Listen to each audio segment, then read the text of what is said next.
Assalamualaikum warahmatullahi wabarakatuh. Perkenalkan, nama saya Muhammad Salman Al-Faris, kelas PCKR 2B, NIM 24070163. Sini saya akan menjelaskan tentang pertemuan ke-14 yang berjudul Konsep Thariqah dan Islam di Indonesia. Thariqah terambil dari akar kata toroko yang secara bahasa bermakna mengetuk. Pada awalnya, thariqah didefinisikan sebagai seluruh jalan mendekatkan diri kepada Allah dengan mengamalkan perintah dan menjauhi larangan.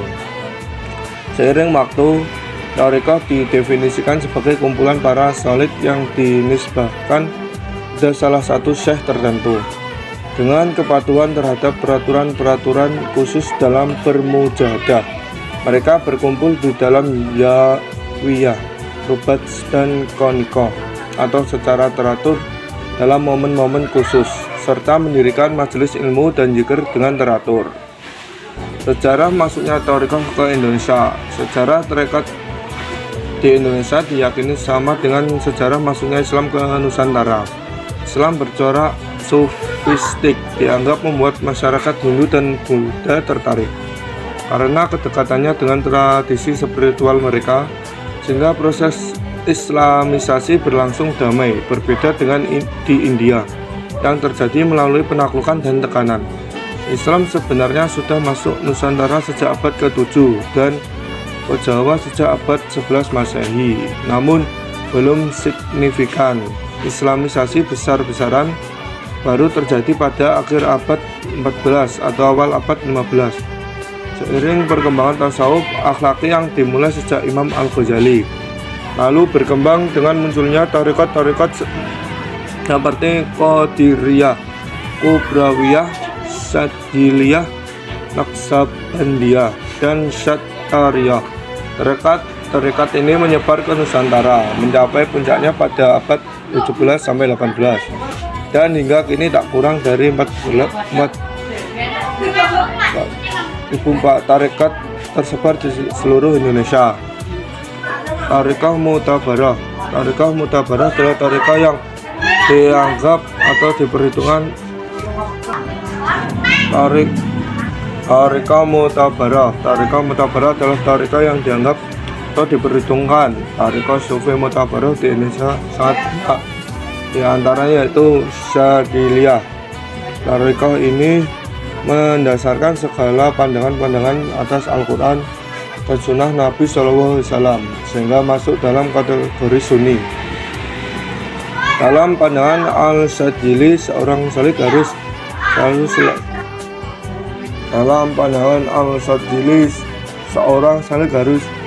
selalu selaras dengan Al-Quran dan Sunnah,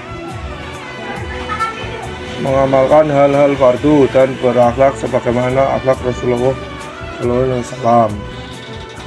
Thariqah Mu'tabarah adalah thariqah yang dianggap atau diperhitungkan. Thariqah Sufi Mu'tabarah di Indonesia sangat banyak, di antara yaitu Syadziliyah. Thariqah ini mendasarkan segala pandangan-pandangan atas Al-Quran dan Sunnah Nabi SAW, yang masuk dalam kategori Sunni. Dalam pandangan Al-Syadzili, seorang salik harus selalu selaras dengan Al-Quran dan Sunnah, mengamalkan halal fardu dan berakhlak sebagaimana akhlak Rasulullah SAW. Naqsabandiyah. Nama Naqsabandiyah terambil dari dua kata nas, mukir, dan ban, ikatan. Para pengikut thariqah ini menisbatkannya kepada Abu Bakar Al-Siddiq.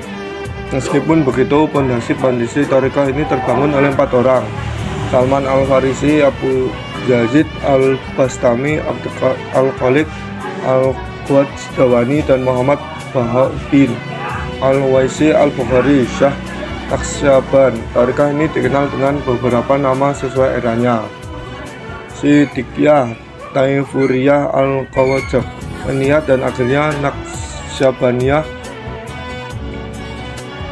Di antara metode wusul ilallah dalam thariqah ini adalah 1. Rabidah, 2. Muraqabah, 3. Zikir.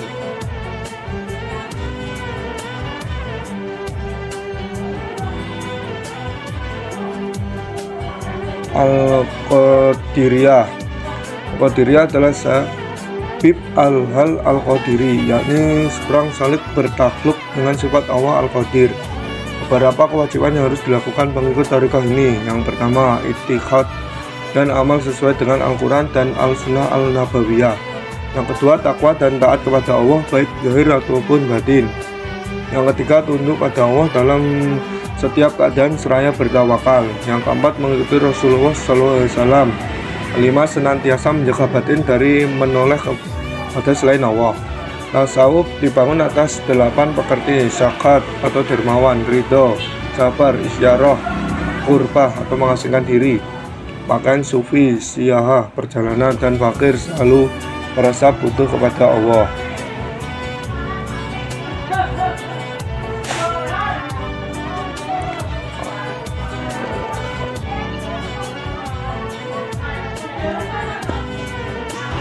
Sekarang saya akan menjawab soal yang pertama, apakah yang dimaksud dengan tarekat?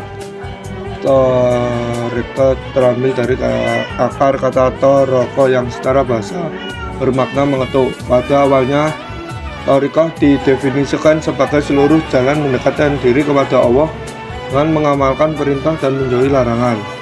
Seiring waktu, tarekat didefinisikan sebagai kumpulan para salib yang dinisbahkan kepada salah satu syekh tertentu dengan kepatuhan terhadap peraturan-peraturan khusus dalam bermujahadah.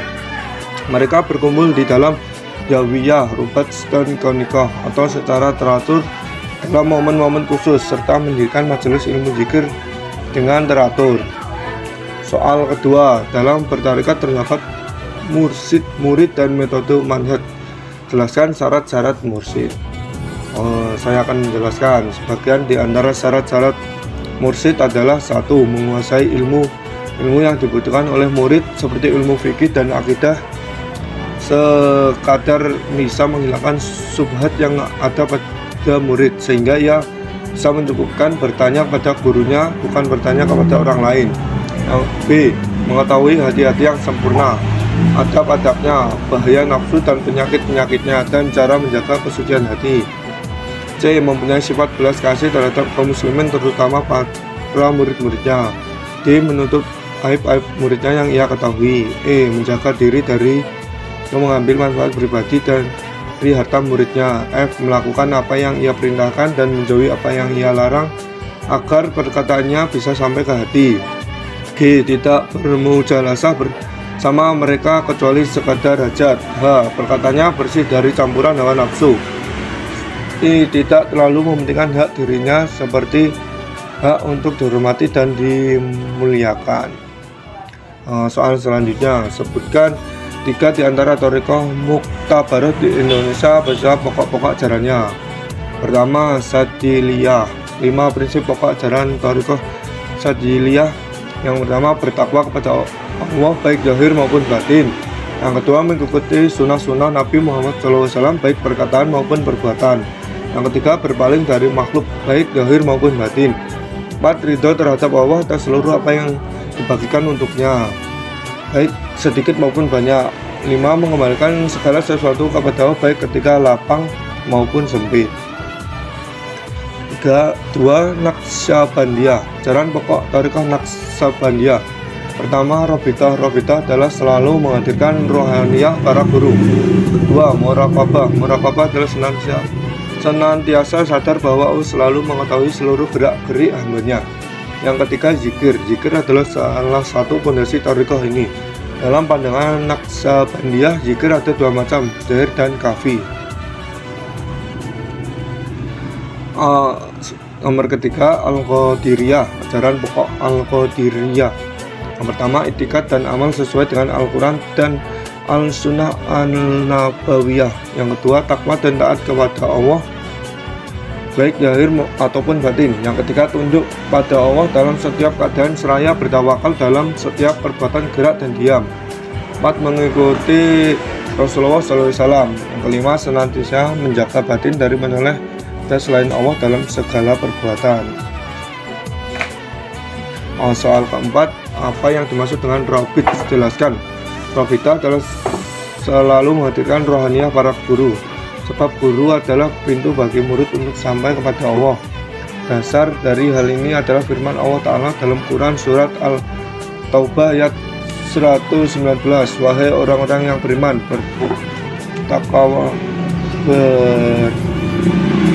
bertakwalah kalian kepada Allah dan adalah kalian bersama orang-orang jujur dan benar.